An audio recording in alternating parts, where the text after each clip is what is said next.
Let's look at key concept 4.3. It's the third one for the time period, period 4, from 1800 to 1848. It says the U.S. interest in increasing foreign trade and expanding its national borders shaped the nation's foreign policy and spurred government and private initiatives.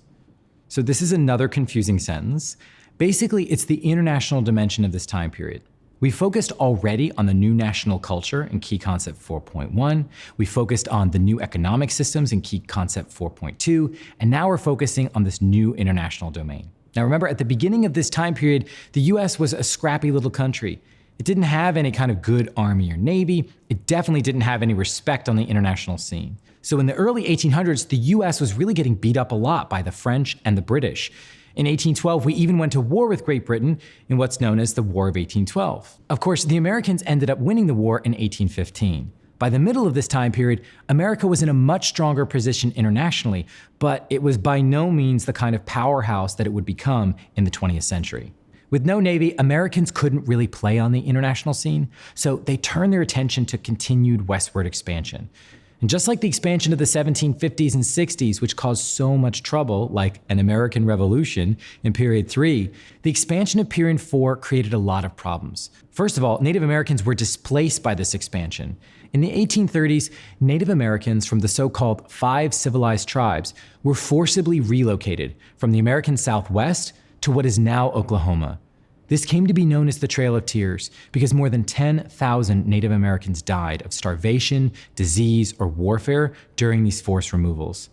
And even though the Supreme Court used judicial review to strike down these illegal removals, President Andrew Jackson just did them anyway, and thousands of acres of land were cleared for white Americans.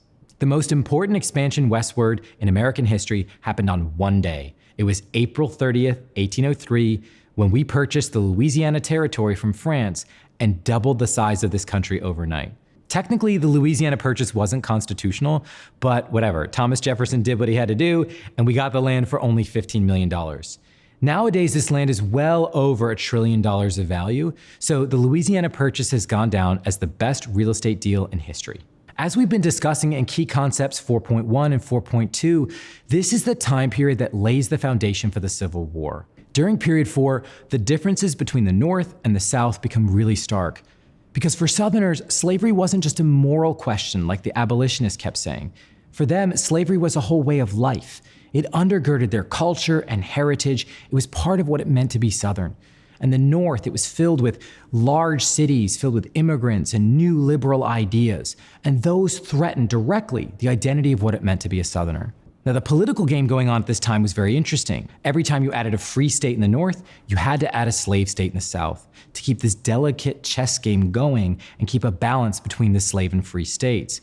But in 1860, when Abraham Lincoln became president, the balance tipped inexorably in favor of the North, and the United States was plunged into the greatest crisis of its history.